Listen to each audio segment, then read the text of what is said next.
अस्सलाम वालेकुम। I hope everyone is doing well. आज हम अपना नया चैप्टर स्टार्ट करेंगे और पिछले जो चैप्टर है उसको स्टार्ट करने से पहले एक बड़ी इंपॉर्टेंट चीज़ मैंने बताई थी and that was the word ले पीपल, आम आदमी। सो आम आदमी का आपकी इंग्लिश लीगल सिस्टम में क्या इस्तेमाल है? दो जगहों पे है। एक मैजिस्ट्रेट्स जो हमने पिछला चैप्टर किया और दूसरा जूरीज। सो जिस तरह मैजिस्ट्रेट्स भी एक नॉन लीगल बंदा होता है जिसको बिठाया जाता है मैजिस्ट्रेट कोर्ट के अंदर चीज़ों गिल्ट को डिसाइड करने के लिए और फिर सेंटेंसिंग के लिए, इसी तरह in the criminal courts jury को बिठाया जाता है। याद रखिए, जो मैजिस्ट्रेट है वो सिर्फ मैजिस्ट्रेट कोर्ट में बैठता है और वहां पे वही डिसीजन देता है, वर्डिक्ट देता है कि गिल्टी है नॉट गिल्टी है, और वो वहां पे सेंटेंसिंग भी करता है।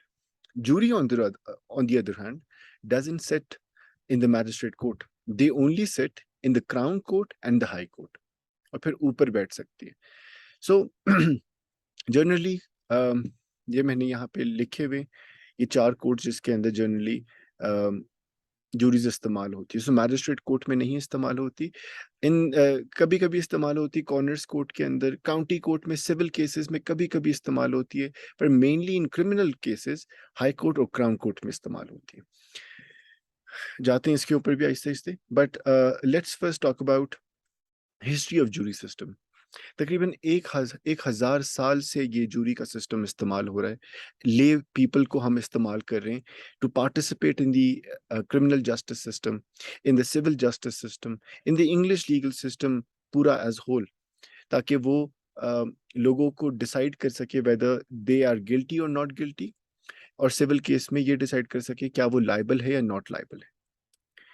सो जूरी 1000 साल से इस्तेमाल हो रही है। इनिशियली इसका रोल बहुत डिफरेंट था, आज रोल बहुत मुख्तलिफ है। मैं इसमें भी बात करता हूँ कि पहले इनका रोल क्या था और आज इनका रोल क्या है। ओरिजिनली इनका काम ये था, और इनको इस्तेमाल सिर्फ क्रिमिनल कोर्ट्स में और सिविल कोर्ट्स में इसलिए इस्तेमाल किया जाता था ताकि ये पता लगाया जा सके what are the local knowledge about this case, और दूसरा ये बताया जा सके कि हुआ क्या। फॉर एग्जाम्पल, वैसे मैंने यहाँ पे लिखा है knowledge of the local area, ये प्रोवाइड करने के लिए जूरी को बिठाया जाता था। और एज अ विटनेस अगर वो कभी वहाँ पे हुए हैं जहाँ पे ये ऑफेंस कमिट हुआ है, तो एज अ विटनेस उसको इस्तेमाल किया जाता था। बट नाउ आज अगर बात करें जूरी का, तो इनका काम ये नहीं है कि वो लोकल नॉलेज को प्रोवाइड करने के लिए सिर्फ वहाँ पे कोर्ट में बैठे और जज की हेल्प करें। आज they are known as there the sole decider of facts. Sole decider of facts का मतलब है they are the only person in the courts that can decide whether a person has committed the offence और not. Fact decide करना होगा कि क्या defendant guilty है not guilty है, this will be decided by the jury not by the जज। याद रखिए, जहाँ पे जूरी बैठेगी वहां पे जज का काम मुख्तलिफ हो जाता है। सो हम इनके रोल्स के बारे में बात करेंगे, इनकी इंडिपेंडेंस के बारे में बात करेंगे, रोल इनका इन टर्म्स ऑफ क्रिमिनल केसेस क्या है, जूरी बनने के लिए क्वालिफिकेशन डिस्क्वालिफिकेशंस क्या हैं, ये इंशाल्लाह 2 दिन में ख़त्म होगा। इनका role in terms of criminal cases मैंने कंप्लीट यहाँ पे लिखा हुआ है। इनके एडवांटेजेस डिसएडवांटेजेस, सिविल में इनका क्या रोल है थोड़ा सा उसको भी हम डिस्कस करेंगे, but that is not very important. So jury important बहुत है चैप्टर, बिकॉज इसके ऊपर सवाल बड़े रेगुलरली आ जाता है।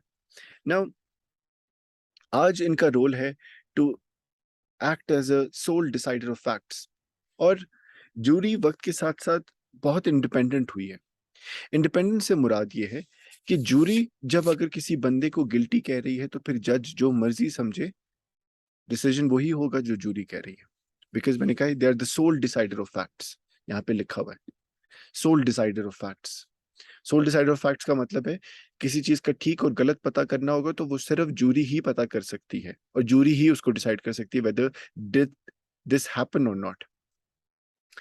इन बुशल्स केस बड़ा इंपॉर्टेंट है क्योंकि ये दो केसेस जूरी की इंडिपेंडेंस को गारंटी करते हैं। ये दोनों केसेस हेल्प करते हैं हमें बताने के लिए कि जूरी इंडिपेंडेंट है, इनको इन्फ्लुएंस नहीं किया जा सकता, इनके ऊपर किसी तरह का इन्फ्लुएंस प्रेशराइज नहीं किया जा सकता, और ये एक इंडिपेंडेंटली एक्ट करेंगी। फॉर एग्जाम्पल, अगर जूरी, जैसे बुशल्स केस के अंदर हुआ कि जूरी ने कहा जूरी जो अपना डिसीजन है वो नहीं दे रही थी, रिफ्यूज कर रही थी कन्विक्ट करने में, गिल्टी करने में उस बंदे को। जो ट्रायल जज था उसमें, उसने कहा कि वो नॉट गिल्टी का वर्डिक्ट एक्सेप्ट नहीं करेगा, और ही सेड कि जाओ वापस से इस चीज को डिसाइड करो, इसके ऊपर बातचीत करो तुम 12 लोग, और मुझे डिसीजन गिल्टी का चाहिए, मुझे नॉट गिल्टी का डिसीजन नहीं चाहिए, ये जज कह रहा था। और उसने कहा कि जब तक तुम लोग गिल्टी का डिसीजन मेरे पास लेके नहीं आओगे, तब तक मैं ना तुम्हें खाना दूंगा ना ड्रिंक्स दूंगा, और तुम एक जगह पे बंद हो, अब तुम डिसाइड करो। और क्योंकि जूरी ने रिफ्यूज किया कि हम नहीं कन्विक्ट करेंगे, हमें नहीं लग रहा कि इस बंदे ने ऑफेंस कमिट किया है, तो जज ने उनको जेल में डाल दिया, और उनको कहा, उनके ऊपर फाइन डाला और कहा जब तक फाइन पे नहीं होगा तो जब तक इनको जेल से नहीं निकालना। नाउ इन्होंने ऑब्वियसली इस केस को अपील किया, और ऊपर की कोर्ट ने कैटेगोरिकली मना किया कि जूरर्स को रिलीज किया जाए, और जूरर्स को कभी उनकी वर्डिक्ट के ऊपर पनिश नहीं किया जा सकता, चाहे जूरी गलत कह रही हो ठीक कह रही हो, आपने उनके डिसीजन को एक्सेप्ट करना है। आपने अपील कर सकते हो, बट आप उनके डिसीजन को पनिश नहीं कर सकते। इस केस ने स्टैब्लिश कर दिया कि jury are the sole arbiters of fact, sole deciders of fact, and जज can not challenge their decision. जज को लग रहा हो कि ये तो बंदा गिल्टी है और जूरी कह रही है नॉट गिल्टी, तो जज का काम है कि वो जूरी के डिसीजन को एक्सेप्ट करे। इसी तरह आर वर्सेस मैकेना में 1960 में बहुत इंपॉर्टेंटली ये डिसाइड किया गया कि जो ट्रायल जज था उसने जूरी को थ्रेट किया था कि अगर तुम वर्डिक्ट के साथ 10 मिनट तक नहीं आते तो मैं तुम्हें पूरी रात लॉकअप में रखूंगा। जूरी वापस आई, और उन्होंने गिल्टी का वर्डिक्ट दिया। कोर्ट्स ने इस डिसीजन को बिल्कुल खत्म कर दिया, कॉश कर दिया अपील के अंदर कि ये डिसीजन गलत है, क्योंकि जूरी इन्फ्लुएंस थी, जूरी प्रेशराइज थी, उसको कहा गया था 10 मिनट में लेके आओ वरना तुम्हें अंदर कर देंगे हम। तो वो डिसीजन उनका फ्री एंड फेयर चॉइस से नहीं हुआ, उस पे इन्फ्लुएंस हुआ, उसको उनको प्रेशराइज किया गया जल्दी डिसीजन देने में, तो वो डिसीजन को बिल्कुल कॉश कर दिया, और एक नया ट्रायल होगा। मॉडर्न डे ऑफ जूरीज क्या है? 4 जगहों पे इस्तेमाल हो रही है ये। क्राउन कोर्ट में इस्तेमाल होती है सीरियस क्रिमिनल केसेस को सुनने में, फॉर एग्जांपल मर्डर, मैनस्लॉटर, रेप। मैंने बताया कि मैजिस्ट्रेट कोर्ट में तो जनरली नॉन सीरियस केसेस जाते हैं, समरी ऑफेंसेस जाते हैं, वो केसेस जाते हैं जिनकी सजा 6 महीने से कम है, for example assault, all sorts of traffic offences etcetera. Crown court में बैठे हुए जूरी का रोल ये है that they decide the verdict, guilty है बंदा या नॉट गिल्टी, बस इनका काम ये है, इनका काम रीजंस देना भी नहीं है। jury is never allowed and is never supposed to give reasons why they think the defendant is guilty or not guilty. उन्होंने किसी तरह का भी वर्डिक्ट नहीं देना इन टर्म्स ऑफ उन्होंने रिस्पॉन्स नहीं देना, रीजनिंग नहीं देनी कि why do they think the defendant is guilty और नॉट गिल्टी। उनका काम है सिर्फ गिल्टी और नॉट गिल्टी का लफ्ज अपने मुंह से निकालना। वोटिंग होती है, जज पूछता है कौन इन फेवर में है कौन अगेंस्ट है, और वोटिंग के हिसाब से जो डिसीजन है वो दे दिया जाता है। So they are not supposed to give reasons. They're only supposed to decide after hearing the whole case, seeing all the evidences, witnesses. आखिर में जज उनको कहता है कि प्लीज जो कमरा है उसमें चले जाए, जूरी रूम एक होता है, उस जूरी रूम में उनको कहता है आप चले जाएं और वहां से एक डिसीजन लेके मेरे पास आ जाएं। वो डिसीजन आपस में वो लोग बैठ के लेते हैं। इनके बीच में एक बंदा होता है, 12 लोगों में एक ही बंदे को डिसाइड किया जाता है कि ये हमारा लीडर होगा, तो वो वहां पे सब चीज़ों को मैनेज करता है, सबसे वोटिंग करवाता है, और फिर जो भी डिसीजन होता है, कितने फॉर है कितने अगेंस्ट है, वो आके वो जज को दे देता है, बट रीजनिंग नहीं दी जाती। सो जूरी का काम है in the crown court in terms of criminal cases decide करे कि क्या डिफेंडेंट गिल्टी है नॉट गिल्टी, वर्डिक्ट दे अपना। उनके उसका काम रीजनिंग नहीं है, और दूसरा उसका काम सेंटेंसिंग भी नहीं। जैसे मैजिस्ट्रेट कोर्ट में बैठ के वर्डिक्ट भी दे रहा है गिल्टी नॉट गिल्टी, और वो ये भी डिसाइड कर रहा है कि क्या सेंटेंस क्या होगी, पनिशमेंट कितनी होगी। But juries are not supposed to decide the punishment. They are only supposed to decide guilty or not guilty, and the judge sitting in that court will decide the punishment. So judge का काम सिर्फ उस case के अंदर jury को direct करना होता है चीज़ों के ऊपर, कि जूरी को वो बता सके कि यार एप्लीकेबल कानून ये है, ये डेफिनेशन है, ये चीजें तुमने फाइंड करनी है, देखो अगर ये चीजें फाइंड कर ली तो उसको गिल्टी कर देना, ये चीज नहीं मिलती इसको नॉट गिल्टी कर देना। तो वो डायरेक्शंस देता है जज जूरी को। बाकी जज का काम है, once the jury has decided their verdict, the जज then decides the punishment. Crown court में जब भी जूरी बैठती है सीरियस क्रिमिनल केसेस को सुन रही होती है, और जूरी मेंबर्स 12 होते हैं। जज बैठा होता है, जज के साथ जूरी बैठी होती है, तो जज का रोल डिफरेंट है, जूरी का रोल मैंने आपको बताया। जब जूरी हाई कोर्ट में बैठती है तो वो सिविल केसेस भी थोड़े बहुत सुन लेती है, क्रिमिनल केसेस भी सुन लेती है। अगर क्वींस बेंच डिवीजन के अंदर for example defamation, false imprisonment, malicious prosecution, fraud, इस तरह के केसेस आते हैं, तो ये सारे क्रिमिनल केसेस हैं। ये सारे क्रिमिनल केसेस के अंदर इसका सिविल नेचर भी, क्रिमिनल नेचर भी है इन केसेस का, डेफेमेशन, फॉल्स इम्प्रिजनमेंट। सो हाई कोर्ट में जब जूरी बैठी है तो 12 लोग बैठते हैं, और वो डिसाइड करते हैं लाइबिलिटी, कि क्या डिफेंडेंट ने डिफेम किया था या नहीं किया था, क्या डिफेंडेंट ने फ्रॉड कमिट किया था या नहीं किया था, गिल्टी नॉट गिल्टी डिसाइड करती है। और उसके बाद कितने फाइन होगा या डैमेजेस होंगे वो भी डिसाइड करती है हाई कोर्ट में जब वो बैठती। इन द काउंटी कोर्ट कभी कभी, सो ज्यूरी इनिशियली सिविल केसेस में बहुत ज्यादा इस्तेमाल हो, जैसे आज क्रिमिनल केसेस में हर क्रिमिनल केस के अंदर क्राउन कोर्ट में जूरी इस्तेमाल होगी, इसी तरह सिविल केस में काउंटी कोर्ट में हर वक्त जूरी इस्तेमाल होती थी। But 19th late 19th century early 20th century के अंदर जो सिविल लॉ है उसके अंदर जूरी का राइट खत्म कर दिया गया। जूरी का राइट का मतलब है कि you can not ask for a jury as a right. मतलब हाई कोर्ट, क्राउन कोर्ट के अंदर जब आपका क्रिमिनल केस है तो आप डिमांड कर सकते हो that I want a trial by jury. In civil case भी पहले राइट होया करता था, अब you don't have the right to demand for a jury. If the जज wants a jury he can have a jury. In terms of civil cases में बात कर रहा हूँ, सिविल केस में राइट नहीं है आपका to decide your case through jury, criminal में आपका राइट है। In the county court in a civil case, if the judge believes that he needs a jury in these cases, तो वो use कर सकता है, जिसमें जज जो जूरी है वो लाइबिलिटी डिसाइड करेगी कि कौन लाइबल है कौन नॉट लाइबल है, और फिर उसके अंदर डैमेजेस भी डिसाइड करेगी। जो कॉर्नर्स कोर्ट है ये बेसिकली सबसे सीरियस जो आपके क्रिमिनल ऑफेंसेस जो होते हैं जिसके अंदर डेथ पेनल्टी, लाइफ इम्प्रिजनमेंट, इस तरह से इशू से रिलेटेड केसेस होते हैं, तो वो आपकी कॉर्नर्स जस्टिस में जाते हैं, कॉर्नर्स कोर्ट में जाते हैं। वहां पे 7 से 11 लोगों की जूरी बैठती है जो इसके ऊपर डिसाइड करती है cause of death, that who was the reason of the death. So यहाँ पे कॉर्नर्स कोर्ट में उनका रोल बिल्कुल डिफरेंट है। ये तीनों ये चारों आपको पता होने चाहिए, मैंने समराइज किया हुआ है, आगे डिटेल में भी आपको मिलेगा। अब जूरी का इन टर्म्स ऑफ क्रिमिनल केसेस क्या रोल है, मैं थोड़ा सा इसके ऊपर लाइट डाल दूं। मैंने डिस्कस किया इसको, just to give you an understanding, इसको रीड आपके साथ कर दूं। मैंने मैजिस्ट्रेट के बारे में बताया था कि 98-95% of all criminal cases are dealt by the magistrate court। इसका मतलब 97-98% जो केसेस है वो मैजिस्ट्रेट कोर्ट के अंदर जाते हैं और वहीं हल हो जाते हैं। 2 से 3% ऐसे क्रिमिनल केसेस होते हैं जो क्राउन कोर्ट में जाते हैं क्योंकि वो सीरियस क्रिमिनल केस होते हैं। सो इस सिचुएशन के अंदर most of the cases are dealt by the magistrate court and only 1% goes to 1-3% of the cases goes to the crown court। और उसमें भी जो जूरी ट्रायल्स है वो 1% of the whole criminal cases हैं। जो सीरियस क्रिमिनल केसेस होते हैं फॉर एग्जांपल रेप, मर्डर, इन्हीं के लिए जूरी इस्तेमाल की जाती है। सो सिविल केस में इसका रोल क्या है ये भी जरा देख ले। Juries in the civil cases are now only used in very limited circumstances, but they are used when they have a dual role। जब भी इसको इस्तेमाल किया जाता है इनका डुअल रोल होता है।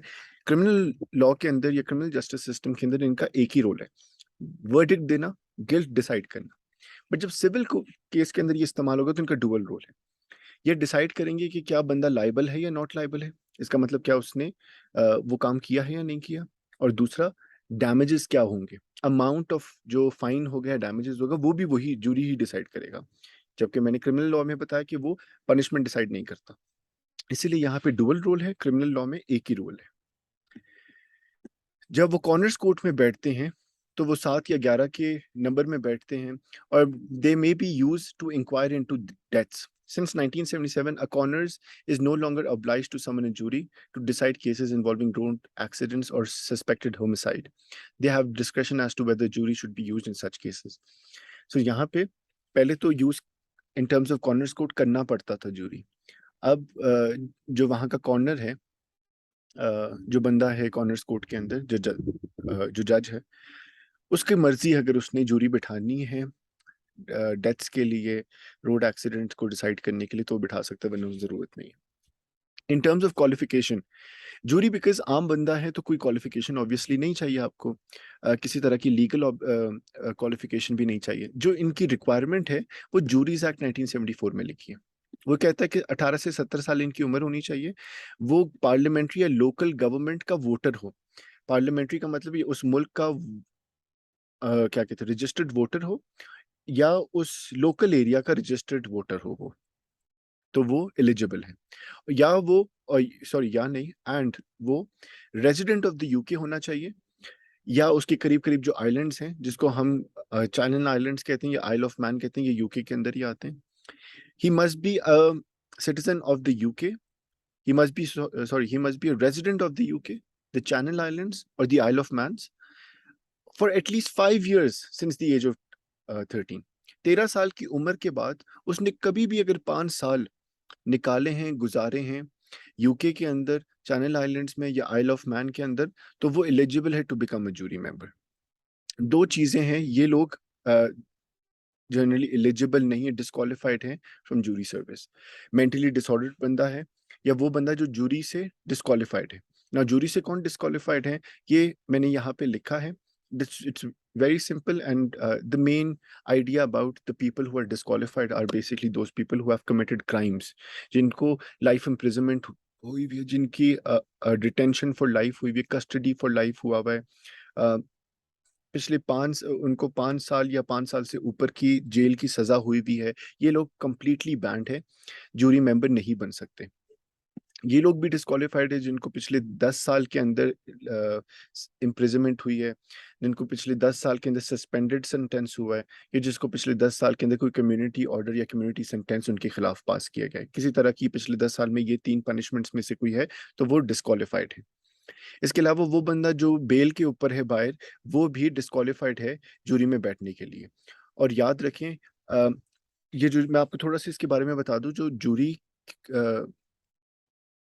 की सिलेक्शन है वो की जाती है इलेक्टोरल रजिस्टर से। इसका मतलब ये है कि जैसे ही एक मुल्क या एक लोकल एरिया के अंदर वोटिंग होती है, तो उसके अंदर रजिस्टर्ड वोटर्स होते हैं। फॉर एग्जांपल यहाँ पे भी आप अपना CNIC नंबर के साथ मैसेज करें तो आपको बता दिया जाता है आप किस जगह के वोटर हैं। सो अगर उस सर्टन जगह, फॉर एग्जांपल रावलपिंडी के अंदर जूरी जो सर्विस है उसके लिए 12 बंदे चाहिए, कोई केस आने लगा और उसके लिए जूरी सर्विस सेलेक्ट करनी, तो इलेक्टोरल रजिस्टर जो है जिसके ऊपर पूरे वहाँ के सिटीजन्स के नाम लिखे हुए हैं जो 18 साल से बड़े हैं, 70 साल तक उनकी उम्र है, उनको उनके सारे रजिस्टर्स जो सिटीजन्स उनके नाम होते हैं उनके पास, इट्स अ कंप्यूटराइज सिस्टम, और उसमें रैंडम सिलेक्शन करके 12 से ज़्यादा लोग निकाले जाते हैं क्योंकि कुछ को बाहर भी करना है। सो एक रैंडम सिलेक्शन पे 15-20 लोग उठा लिए जाते हैं। इन 15-20 लोगों को उनके घर पे नोटिस भेज दिया जाता है कि आपको जूरी सर्विस के लिए सिलेक्ट कर लिया गया है, और उनको एक फॉर्म दिया जाता है जिसमें फॉर्म में उन्होंने कुछ चीज़ों का रिप्लाई करके वो वापस से फॉर्म वापस भेजना है उनको। उसके अंदर ये लिखा होता है कि अगर आपने पिछले 10 साल के अंदर कोई आपके खिलाफ लाइफ इम्प्रिजनमेंट सेंटेंस तो नहीं है, पिछले 10 साल में सस्पेंडेड सेंटेंस तो नहीं है, पिछले 10 साल में कोई कम्युनिटी सर्विस तो आपके खिलाफ पास नहीं हुई, आपको इसमें से कोई मसला तो नहीं है, फॉर एग्जांपल आपको 5 साल की जेल तो नहीं हुई हुई, या 5 से ज़्यादा साल की जेल तो नहीं हुई हुई, आपको इम्प्रिजनमेंट फॉर लाइफ तो नहीं हुआ हुआ। इनमें से अगर कोई भी सारी चीज़ आपने उस पर टिक मार्क करने है, उसको क्रॉस करना है। अगर आप झूठ बोलते हो और आप नहीं बताते कि आप डिस्क्वालिफाइड हो, और आप लिखे बगैर उनको वो वापस भेज देते हो फॉर्म कहने के लिए कि मैं आ जाऊंगा जूरी सर्विस के लिए, और आप डिस्क्लोज नहीं करते कि आप डिस्क्वालिफाइड थे, परमानेंटली डिस्क्वालिफाइड थे या 10 साल के लिए डिस्क्वालिफाइड थे, तो आप के ऊपर 5,000 पाउंड तक का फाइन हो सकता है। ये भी बड़ी इंपॉर्टेंट बात है। इसके अलावा कुछ और लोग भी डिस्क्वालिफाइड है, for example a def person, वो बंदा जो सुन नहीं सकता is completely disqualified from becoming a jury, because उसको समझाने के लिए एक और बंदा चाहिए होगा, इंटरप्रेटर चाहिए होगा, ये समझाने के लिए एक और बंदा चाहिए होगा जो जज की बात सुने या बाकी सबकी बात सुन के उस तक पहुंचाए और उसकी बात दूसरों तक पहुंचाए। तो ये जूरी का नंबर को इंक्रीज कर देता है, 12 से 13 पे कर देगा, क्योंकि वो जो 13th बंदा होगा इंटरप्रेटर, वो इस जूरी के नंबर को ज्यादा कर रहा है, और फिर जूरी हमेशा 12 ही हो सकती है। इसके अलावा अगर हम उन 12 लोगों में से किसी को कहें कि यार इसको हेल्प आउट कर दो समझाने के लिए, तो फिर इसका मतलब है उसका डिसीजन बाकी कोई इन्फ्लुएंस कर सकता है, इसीलिए एक डेफ बंदा परमानेंटली डिस्क्वालिफाइड है। अच्छा, जब आपको नोटिस घर पे आ जाता है कि आपको जूरी सर्विस के लिए सेलेक्ट कर लिया गया है, तो आपके पास ऑप्शन है कि आप एक्सक्यूज भी कर सकते हो अपने आप को। जनरली तो आप मना नहीं कर सकते, आपको नोटिस आया तो आपको जूरी सर्विस के लिए जाना ही पड़ेगा, because that is a duty that you owe to the state. But जो कानून पास हुआ क्रिमिनल जस्टिस एक्ट 2003, वो कह रहा है कि कुछ लोग ऐसे हैं जिनके पास ऑटोमेटिक एक्सक्यूजल है, कुछ ऐसा है जिसके पास डिस्क्रेशनरी एक्सक्यूजल है। फॉर एग्जाम्पल, कुछ ऐसे लोग हैं जो बन ही नहीं सकते जूरी मेंबर्स, उनकी भी मैं बात करता हूँ। So other people who had the right to excusal were lawyers, जजेस, पुलिस एक्सेट्रा। इसको अबॉलिश कर दिया गया है। पहले तो 2004 से पहले, इस कानून बनने से पहले, लॉयर्स, जजेस, पुलिस ऑफिसर, इनके पास एक्सक्यूज था, राइट टू एक्सक्यूज था, ये अपने आप को हमेशा एक्सक्यूज कर सकते कि सॉरी हम जूरी सर्विस के लिए नहीं आएंगे। अब ये अवेलेबल नहीं है, they no longer able to refuse jury service and they can apply for discretionary excusal. अब अगर किसी ने भी अपने आप को एक्सक्यूज करना है जूरी सर्विस के लिए, तो उसमें उसने डिस्क्रेशनरी एक्सक्यूजल अप्लाई करना पड़ेगा। डिस्क्रेशनरी एक्सक्यूजल कौन कौन अप्लाई कर सकते हैं, सुन ले। वो लोग जिनको बहुत सारी प्रॉब्लम या डिफिकल्टी होगी जूरी सर्विस में आने के लिए, वो मना कर सकते हैं। फॉर एग्जांपल, वो बंदा जिसने हॉलीडे प्लान किया हुआ उन डेट्स के अंदर, वो बंदा जिसने वेकेशन प्लान किया, वो बंदा जिसके एग्जाम्स है उन टाइम के अंदर, ये लोग सफिशिएंटली गुड रीजन दे के अपने आप को एक्सक्यूज कर सकते हैं। वो लोग जो बहुत बीमार हैं और वो बहुत मुश्किल होगी उनके लिए जूरी सर्विस, फॉर एग्जांपल वो डेथ बेड पे है, या वो हॉस्पिटलाइज्ड हैं, या वो बहुत, उनकी तबीयत बहुत ख़राब है, या किसी डिसेबिलिटी से गुजर रहे हैं कि उसके लिए इम्पॉसिबल होगा in terms of sitting as a juror, तो वो भी अपने आप को डिस्क्रेशनरी एक्सक्यूजल के लिए अप्लाई कर सकते हैं। इसके अलावा एक माँ है जिसके पास छोटा बच्चा है जिसका उसने ख्याल रखना है और उसको वो अलग नहीं कर सकती, तो वो भी डिस्क्रेशनरी एक्सक्यूजल ले सकती है। इसके अलावा अगर आप नहीं शो अप करते, तो याद रखिए कि आपके ऊपर 1000 पाउंड तक का फाइन हो सकता है नॉन अटेंडेंस का। जो बंदा डिस्क्रेशनरी एक्सक्यूजल अप्लाई कर सकता है वो ये लोग हैं जो मैंने आपको बता दिए। सफिशिएंटली अच्छा रीजन चाहिए, एग्जाम्स है वगैरह वगैरह, तो हो सकता है। At each crown court there is an official who is responsible for summoning enough jurors to try the case that will be heard in each 2 week period। जो क्राउन कोर्ट के अंदर एक बंदा होता है जो सिलेक्ट करता है जूरर्स को इलेक्टोरल रजिस्टर से रैंडमली, तो वो 2 हफ्ते के अंदर जितने केसेस के लिए जितने लोग चाहिए जूरी के लिए, वो उतने सेलेक्ट करता है रैंडमली। और उसको ये सेंट्रल ऑफिस के अंदर होता है कंप्यूटर सिलेक्शन के थ्रू। 12 से ज्यादा लोग ही हमेशा यूज करता है, ये लेके आते हैं, क्योंकि कुछ लोग बाद में पता लगता है यार ये डिस्क्वालीफाइड थे, बाद में पता लगता है कि इसके ये इश्यूज थे, बाद में पता लगता है कि इसका कोई रिलेशन था साथ वाले के साथ, बाद में पता लगता है कि एक बंदा जज को जानता है इसमें से, तो फिर उनको बाहर करना पड़ता है, इसीलिए हमें बैकअप थोड़े से लोग चाहिए होते हैं। जूरी को सेलेक्ट कैसे किया जाता है, ये जरा एक दफा देख ले। जब वो रैंडम सिलेक्शन हो जाती है, once the list of potential jurors is known to both the prosecution and the defence, they have the right to see the list. जैसे ही जूरी को सेलेक्ट कर लिया गया रैंडम सिलेक्शन से, और जो वहाँ क्राउन कोर्ट का बंदा है, उसने 12 लोग उसमें से सेलेक्ट कर लिए उस केस के लिए, तो उन 12 लोगों के नाम प्रोसिक्यूशन और डिफेंडेंट दोनों के साथ शेयर कर लिए जाते हैं। इनके साथ शेयर इसलिए किया जाता है ताकि वो नाम को देख सके और सेटिस्फाइड हो कि यार ये अनबायस्ड लोग हैं, इनका कोई रिलेशन डिफेंडेंट या विक्टिम के साथ नहीं है, जज के साथ नहीं है, पुलिस के साथ नहीं है, ये लोग आम लोग हैं। तो इसीलिए दोनों को लिस्ट दे दी जाती है और कहा जाता है कि भाई वेट कर लो। वेट का मतलब है इसको चेक कर लो कि ये सूटेबल है या नहीं। इनके ऊपर काफ़ी ज़्यादा चेकिंग की जा सकती है, इनको चैलेंज किया जा सकता है। वो इंशाल्लाह मैं बात करूंगा इन टर्म्स ऑफ कि इनको किस किस बेसिस पे इस लिस्ट को चैलेंज कर सकते हो। जूरर को आप चैलेंज कर सकते हो एज प्रोसिक्यूशन या डिफेंडेंट के लॉयर बन के कि नहीं मुझे ये बंदा नहीं पसंद जूरी के अंदर बिकॉज इसका कोई रिलेशन है, तो हम उसको चैलेंज कर सकते हैं। इसके ऊपर इंशाल्लाह मैं कल बात करूंगा कि कोर्ट के अंदर सिलेक्शन कैसे होती है, उसको किस बेसिस पे हम इनको चैलेंज कर सकते हैं। जूरी को जो इस तरह सेलेक्ट करने का सिस्टम है इलेक्टोरल रजिस्टर से, इसका इसकी इसके मेन क्रिटिसिज्म क्या, क्योंकि ये बहुत अच्छा तरीका तो नहीं है, आपको लगता है कि रैंडमली सेलेक्ट हो जाते हैं, बट बहुत सारे मसले भी क्रिएट हो जाते हैं इसके अंदर, तो कल हम उसकी बात करेंगे। और फिर we are gonna talk about the advantage disadvantages of juries tomorrow, और कल फिर हम सवाल भी डिस्कस कर लेंगे जूरी का। मैंने ये नोट आपके साथ शेयर किया, काइंडली इसको एक दफ़ा रीड कीजिएगा जितना मैंने आज करवाया है, और कल इंशाल्लाह बाकी सारा ख़त्म करके we will discuss a question on this. I'll see you guys tomorrow. Take care.